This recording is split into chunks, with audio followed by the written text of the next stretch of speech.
tous, c'est avec un grand plaisir que je vous retrouve pour un nouveau journal sur 8 Mont-Blanc. Nous sommes aujourd'hui le lundi 14 octobre 2024 et sans plus attendre, voici les titres qui font l'actualité ce soir. Nous reviendrons sur le 91e congrès des maires de Haute-Savoie qui s'est déroulé ce vendredi soir à La Roche-sur-Foron. Un événement au cours duquel se sont joints Antoine Armand, ministre de l'économie, et Catherine Vautrin, ministre du partenariat avec les territoires et de la décentralisation.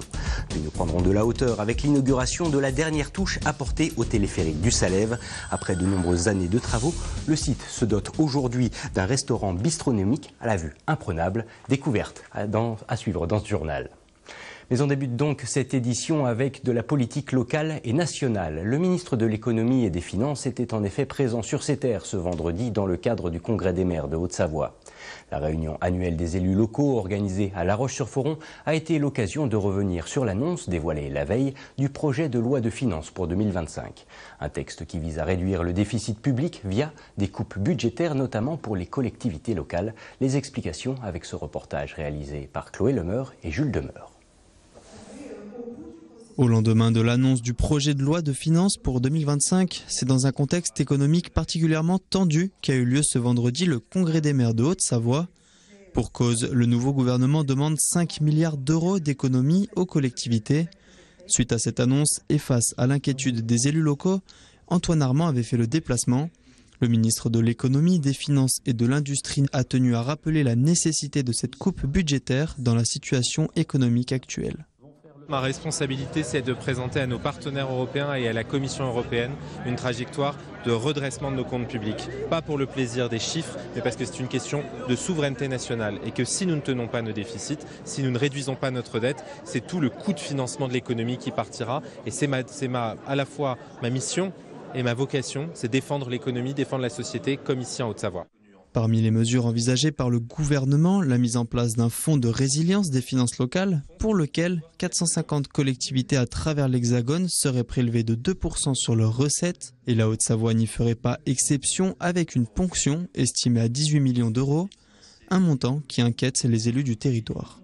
Ça va faire mal aux grandes collectivités. Il y a des chiffres qui ont été annoncés. Il va falloir ficeler des budgets, des collectivités qui ont des projets en cours ou à venir, qui vont devoir mettre un frein sur des projets pour lesquels ils se sont engagés auprès des populations. Donc il y a un accompagnement à voir. Il faut que l'oreille de l'État reste attentive. Les deux ministres nous ont fait entendre que ça allait être possible et qu'ils allaient porter une attention. Encore une fois, les parlementaires doivent maintenant intervenir dans l'arène. Antoine Armand est venu accompagné de Catherine Vautrin, ministre du partenariat avec les territoires et de la décentralisation. L'occasion pour les maires de porter les problématiques locales auprès du gouvernement. On est tous conscients qu'on doit faire des efforts. Moi, je me permets d'insister aussi qu'on en fait pas mal. Déjà, la Haute-Savoie est bien impactée parce qu'on dit toujours que c'est un territoire riche, mais elle a aussi ses difficultés et on va en avoir de plus en plus. Et pour Cluse, je me suis permis d'intervenir effectivement parce que nous avons plus de 850 000 euros de frais de fonctionnement pour des fonctions régaliennes et uniquement pour la police municipale. La police a été attaquée hier puisqu'on a incendié un véhicule devant le poste. On est au contact avec les forces de gendarmerie et je me pose la question finalement si on doit continuer parce que tout simplement il faut qu'on fasse des économies mais on peut les trouver aussi sur les fonctions régaliennes. Le projet de loi de finances pour 2025 sera examiné à l'Assemblée nationale à partir du 21 octobre pour un vote prévu le 19 novembre prochain. Politique toujours, à l'image des autres partis, Europe Écologie Les Verts organisait il y a quelques jours un point de rentrée pour évoquer les différentes priorités de ses membres, notamment en Haute-Savoie. Pascal Schiaparati, porte-parole des écologistes du département, est revenu notamment sur plusieurs dossiers, la chasse, la mobilité ou encore les grands projets du territoire. On fait le point tout de suite avec ce reportage. C'est au terme d'un mois de septembre pour le moins chargé dans la sphère politique que les écologistes haut-savoyards ont réuni la presse. Un temps d'échange au cours duquel le porte-parole du parti est revenu en un premier temps sur la demande formulée auprès de la Fédération de chasse de diminuer le nombre de renards tués chaque année dans le but de limiter les cas de contamination de la maladie de Lyme. Une autre aspiration concerne, elle, la gestion et l'entretien du réseau routier départemental pour lequel 1,5 milliard d'euros devraient être investis d'ici à 2028.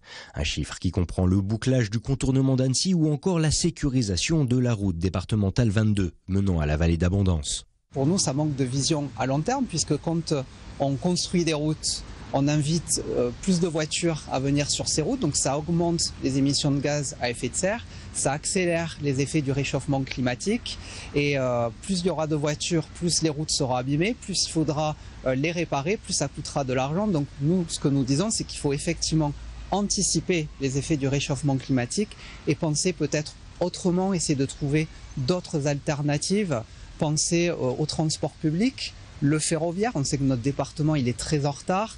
Il y a une vraie appétence aussi de la population à se déplacer à vélo.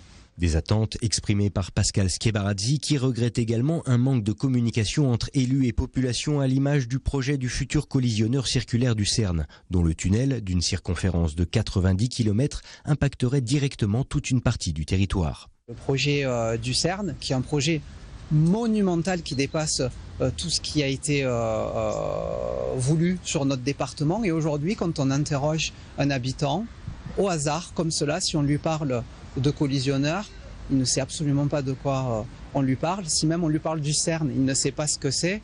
Alors un projet aussi important que celui-là, est-ce qu'il est normal aujourd'hui qu'on n'en parle pas davantage? Est-ce qu'il est normal que le CERN ait mis en place qu'une réunion publique au mois d'avril, alors que les études ont commencé il y a une dizaine d'années? Des questions auxquelles s'ajoute celle du positionnement de la ville de Poisy comme ville nature, malgré un développement démographique record. Des demandes de sécurisation des ponts de la Caille et des réponses quant à la problématique des PFAS sur les eaux du territoire. Autant de dossiers qui animent aujourd'hui les militants écologistes de Haute-Savoie qui se disent déjà prêts à poursuivre leur engagement pour 2026, date des prochaines élections municipales. Direction les hauteurs du Genevois à présent et plus précisément la gare haute du téléphérique du Salève qui accueille depuis ce week-end un tout nouveau restaurant bistronomique. Dénommé Vertige, l'établissement a directement été inspiré des plans originaux de l'architecte Maurice Braillard. Après avoir patienté près d'un siècle sur le papier, le lieu offre aujourd'hui un cadre de restauration à couper le souffle suspendu au-dessus du bassin lémanique. Jules Demeure était sur place à l'occasion de son inauguration. Je vous laisse découvrir son reportage. Dans les hauteurs du bassin genevois, le tant attendu restaurant panoramique du téléphérique du Salève a enfin ouvert ses portes ce week-end. Installé non pas sur la terrasse du site, mais bien sur la partie supérieure de la gare d'arrivée, ce nouveau lieu rappelle les ambitions initiales de l'architecte suisse Maurice Braillard, à l'initiative de l'ouvrage dans les années 1930. C'est DDA Architecte à Paris qui a été lauréat et qui a eu l'audace de proposer le restaurant panoramique que l'architecte Maurice Braillard en 1930 avait dessiné, avait commencé de réaliser, mais malheureusement on arrive dans les années 30 et son projet ne verra pas la finalité voulue au départ. Les 5 nouveaux associés ont obtenu la concession du café sur la partie inférieure, ouvert depuis juillet, et du restaurant Vertige, surplombant Genève et le Léman. Ce dernier propose une formule bistronomique de produits locaux et de saison, dans une salle mêlant histoire, paysage à couper le souffle et modernité. Par ailleurs, une salle de séminaire a aussi vu le jour dans le prolongement du bâtiment, permettant l'organisation d'événements de plus grande ampleur. On imaginait déjà cela comme une condition sine qua non à la réussite économique du projet. Un restaurant, un vrai restaurant bistronomique, avec une vraie brigade, une vraie équipe, et à la fois une offre événementielle qui permet, et qui fait plus que permettre, parce que bien sûr elle permet un équilibre économique, mais surtout le lieu s'y prête. C'est un des rares lieux avec une telle qualité, un tel point de vue.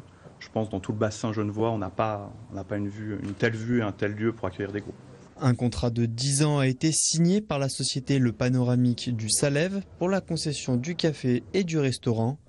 L'ouverture de Vertige clôt le dernier chapitre des travaux entamés il y a près de 100 ans sur cette gare d'arrivée du téléphérique.